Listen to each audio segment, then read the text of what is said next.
tey waxtaan ak yéen ci li nga xamante ne moom moo xew ca Casamance depuis dimanche ba li ñu jënn xam ngeen ni l'armée nationale door na ay opération ca bëtu Saalum réew mi ca Casamance rawatina ca Nord Sindian nag ku ko tudd frontière gox yi nga xamante ne ñoo nekk ca frontière diggante réewum Sénégal ak réewum Gambie foofu nag depuis ay at daanaka plus de 20 ans la ay combattants yu MFDC daal di dem sànc foofu depuis ay jamono 1990 daanaka ci la rebelle yi daal di jógee côté département bu Ziguinchor département bu Oussouye dem sampu ca département bu Bignona loolu foofu nag boo gisee ñu def ko amaana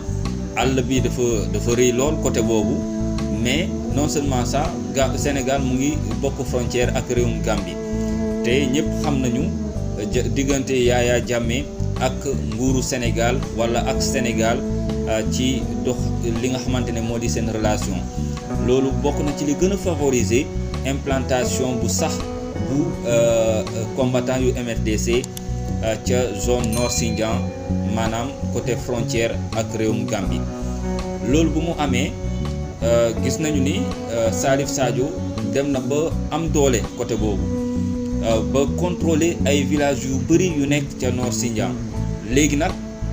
gis nañu it moom Salif Sadio dem na ba doole boobu mu jël ko bëgg ko teg ci kaw l'armée nationale li koy firndeel mooy jàpp na ay militaires sénégalais ay yooni yoon la dernière fois mooy militaire sénégalais lañu gaa waaye ay militaires yoo xamante ne ci kilifteefu CEDEAO la ñu nekk ñoom la mujjee jàpp ca côté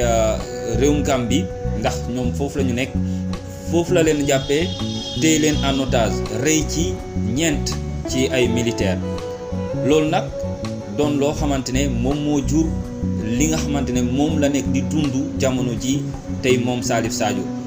ndax l'armée bi dafa gis ni lii ab provocation la lu weesu loolu mooy daf leen humilier maanaam daf leen tuutal ba nga xamante ne ci kanam adduna bi yëpp parce que gis nañu image yi bu mu jàppee rebelles yi bu mu jàppee militaires yi plutôt moom Salif Sadio bu mu jàppee militaires sénégalais yi daf leen jël takk seeni loxo teg leen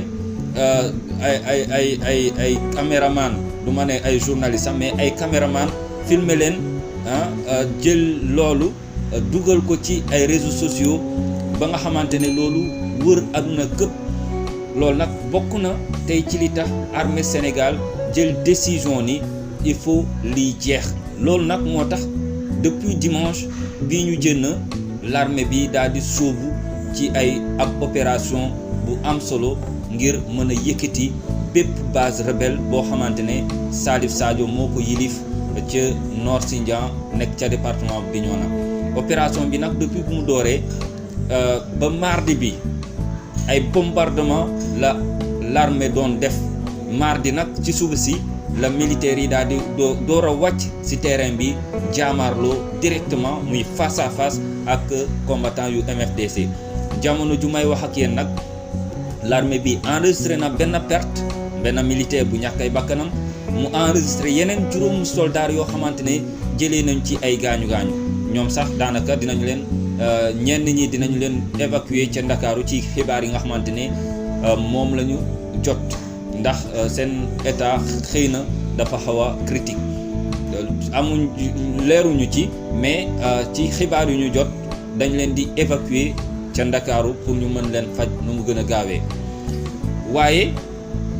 jàpp leen ni l'armée nationale am na résultat bu muy doon ut ca Nord Sindian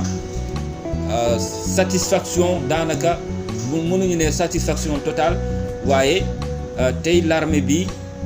liggéey bi nga xamante ne def na ko tax na mu nangu bépp base rebelle bu Salif Sadio kon jàpp leen ni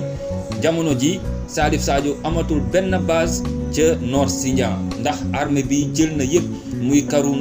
muy Djilanfari muy première base bi nga xamante ne moom la ñu njëkk a jël muy Tampindo ndaxte lii mooy base rebelle yu Salif Sadio yeneen yi c'est pas des bases rebelles yooyu ay position la daanaka ay comme lu ñuy wax ci militaires yi ay cantonnement ndax bu ñu amee benn base rebelle fii par exemple ñu am benn base rebelle bu nekk Karou Nord ci wetu Karou Nord village yi nga xamante ne ñoo encercler Karou Nord dinañ fa am ay checkpoint yooyu nag c'est pour sécuriser seen base mooy seen camp bi donc base yi nga xamante ne ñoom la ñu xam muy Tampindoor muy Karou Nord muy Djilanfari yooyu yëpp jamono ju ñuy wax ak yéen l'armée bi nangu na ko te loolu mu ngi am depuis jeudi daanaka juróomi fan rek la l'armée di def ci opération bi mu daal di am succès nangu bépp base rebelle léegi ana Salif Sadio ana ñi nga xamante ne ñoom ñoo jege Salif Sadio looloo desee leer ci boppu Sénégalais yi ndax bu ñu nee nangu nañu les bases rebelles yu Salif Sadio donc war nañu njort ne xëy na téye nañu ko xëy na rey nañu ko xëy na daw na làkku ji na feneen donc loolu yëpp desee nañu leer waaye lii leer ba leer mooy jàpp leen ni Salif Sadio base mi yëpp daanu nañu massacré nañu leen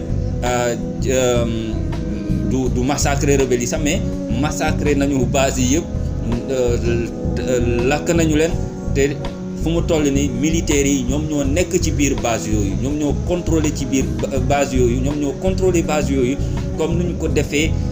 au niveau du front sud maanaam fi nga xamante ne foofu la ñoom César Atoute Badiate ak ñoomi seen am seeni base ndaxte loolu mu ngi am 1 an tey donc na ngeen jàpp ne liggéey bu l'armée bi soobu ca Nord Sindian def nañu ko nu mu ko waree te am na résultat bi mooy daaneel nañu base yi yëpp léegi nag ana Salif Sadio loolu laa laajoon sànq loolu xëy na ci fan yi ñu dëgmal wala ci ay waxtu ñu dëgmal dinañ ci am lu leer buñ ci amee lu leer rek